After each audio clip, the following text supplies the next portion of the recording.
अस्सलामु अलैकुम वरहमतुल्लाह वबिही नस्तईनु अम्मा बाद।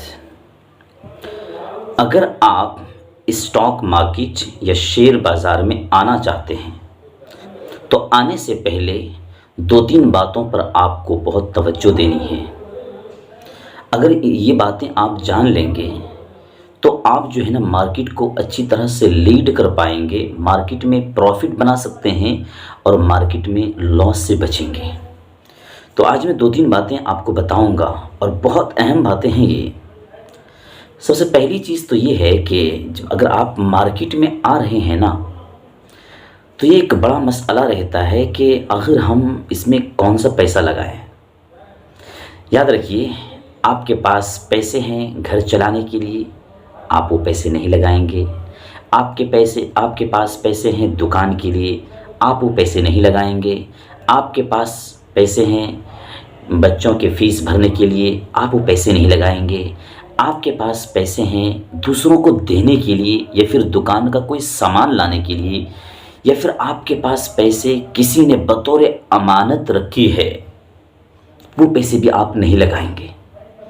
क्योंकि आपके पास ये जो पैसे हैं ये एक ज़रूरत के लिए हैं। तो इन पैसों को स्टॉक मार्केट में लगाने की कतई ज़रूरत नहीं है, बल्कि स्टॉक मार्केट में वो पैसे लगाया जाता है जिन पैसों को कि आपको फ़िलहाल कोई ज़रूरत नहीं है। मसलन आपने कुछ पैसे बैंक में जमा करके रखे हुए हैं, उन पैसों की आपको फ़िलहाल कोई ज़रूरत नहीं है, इस तरीके से पैसे लगा सकते हैं। या ऐसे ही आपके पास कुछ पैसे हैं जो आपने बैंक में एफडी बनाकर रखी हुई है, आप वो पैसे आप स्टॉक मार्केट में लगा सकते हो, वेल एंड गुड। लेकिन आपके पास अगर कोई ज़रूरत के पैसे हैं, वो पैसे लाकर कभी भी आप स्टॉक मार्केट में मत उतरिएगा। ये मैं हाईली रिकमेंड कर रहा हूँ आपसे, बिल्कुल भी मत उतरिएगा। फॉर एग्ज़ाम्पल, अगर आप लॉस में चले गए, चूँकि मार्केट है अप एंड डाउन चलता रहता है, ऐसा कभी ऐसा तो कभी ऐसा, कभी ऐसा तो कभी ऐसा, ये होता रहता, मार्केट है। अगर आपके जो पैसे हैं, जो ज़रूरत के पैसे हैं, अगर आपने वो लगा दिए, मानो मार्केट माइनस में आ गया, तो अब आप क्या करोगे? आपका तो जो बीपी है ना वो भी लो हो जाएगा माइनस जाते जाते। ऐसे ही मेरे एक दोस्त से बात हो रही थी, उन्होंने कहा भाई आपकी वीडियोस में कुछ दिनों से देख रहा हूँ, स्टॉक मार्केट पर बना रहे हो, मैं भी आना चाहता हूँ। मैं कहा आ सकते हैं आप भी, कीजिए। कहा भाई मैंने 2-4 हज़ार का इंतज़ाम किया है, करीब 5,000 हो गया है, मैं भी आना चाहता हूँ। मैंने भाई ये 5,000 रुपये लेकर आप स्टॉक मार्केट में, और वो भी कर्ज़ लेकर आओगे, ये स्टॉक मार्केट आपके लिए नहीं है। बल्कि स्टॉक मार्केट के लिए पैसा होना चाहिए बिल्कुल वो पैसे जो आपके पैसे बैंक में पड़े हुए, जिसकी आपको रत्ती बराबर भी कोई ज़रूरत नहीं है। अगर ऐसे पैसे हैं तो ही फिर मार्केट में आइएगा, अदरवाइज़ आपके लिए मार्केट नहीं है। समझ रहे हैं? दूसरी चीज़ जो कि इससे अहम है वो ये कि विदाउट नॉलेज और इन्फॉर्मेशन के मार्केट में एक कदम भी नहीं रखना। अगर आपके पास ज़ीरो नॉलेज है ना तो यकीन मानिए आपके लिए मार्केट नहीं है। सबसे पहली फुर्सत में आपकी ज़िम्मेदारी ये है कि आप शेयर मार्केट के बारे में, स्टॉक मार्केट के बारे में नॉलेज को गेन कीजिए, सीखिए। किसी कंपनी के फंडामेंटल को चेक करिए, उसको एनालाइज करना सीखिए, कैसे बाय, कैसे सेल, कैसे फंड को ऐड, कैसे विड्रॉ, ये सब कैसे होता है। अब तो ज़माना इतना आगे निकल गया कि अब ये सारी चीज़ें वर्चुअली भी होने लगा। बहुत सारे ऐप्स ऐसे होते हैं कि जो वर्चुअली ट्रेड कराता है, राइट। जब वर्चुअली ट्रेड कराता है तो जाहिर सी बात है पहले आपको उस पर प्रैक्टिस करनी चाहिए, उसमें पैसे लगाने की ज़रूरत ही नहीं है।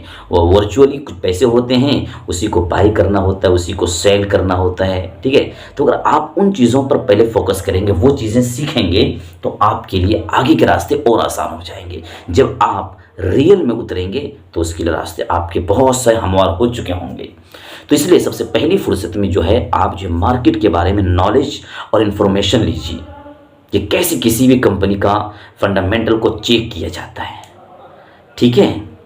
चलिए, आपके पास अच्छे खासे पैसे भी हैं और आप अच्छी खासी नॉलेज भी ले लिया, तो अब आप क्या करेंगे? किसी भी कंपनी में पैसे लगाएंगे? नहीं। सुनिए, ये बात हाईली रिकमेंडेड है मेरी तरफ से।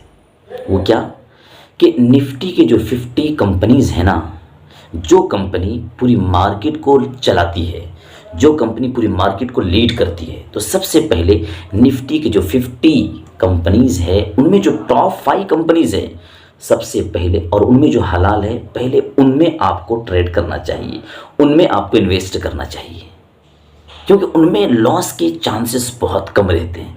ऐसी सेंसेक्स से जो 30 कंपनी है उसमें जो टॉप 5 कंपनी है हलाल किस्म की, आप पहले उनमें इन्वेस्ट करें। अगर आप उनमें करेंगे तो आपको लॉस के चांस बहुत कम रहेंगे, क्योंकि यहाँ पर पैसे खोने वाले भी बहुत आते हैं। एक आंकड़ा बताता है कि 98% people are losing money in stock market and 1% are making money and 1% are not losing.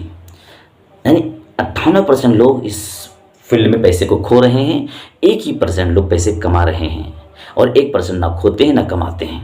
तो आपको कौन सा, किस कैटेगरी में आपको शामिल होना है, या आप फैसला कर लीजिए। इसमें होता है क्या कि भाई फलां कर रहा था, मेरा दोस्त करता है, मेरा रिलेशन में एक बंदा है जो इस काम को कर रहा है, लेकिन हम भी करते। अरे उन्होंने सीख के किया इसलिए प्रॉफिट कमा रहे हैं, और आपने उसको देख कर आया हुआ है, तो आप प्रॉफिट कहाँ से कमाओगे? अगर आपको प्रॉफिट चाहिए तो पहले आपको सीखना पड़ेगा। समझ रहे हैं? किसी भी चीज़ को सीखे बगैर आप करेंगे तो वो बिजनेस नहीं, वो गैम्बलिंग है। तो आप गैम्बलिंग मत करो, सीखो, प्रॉपर किसी चीज़ का नॉलेज लो, उसके बाद उस काम को करो, इंशाअल्लाह ताला प्रॉफिट ही होगा। नॉट कोई भी बातें यहाँ पर मेरी तरफ से रिकमेंडेशन या सजेशन नहीं है, तमाम बातें इंफॉर्मेशन और लर्निंग पर्पज़ के लिए कही गई है। बाकी आप अपनी मर्ज़ी के मालिक हैं, प्रॉफिट आपको होगा, लॉस आपको होगा। आप अपने पैसे के मालिक हैं, जो करना है, जहाँ करना है, जैसे करना है आप कर सकते हो। ठीक है, जज़ाकल्लाह। अस्सलामु अलैकुम व रहमतुल्लाह।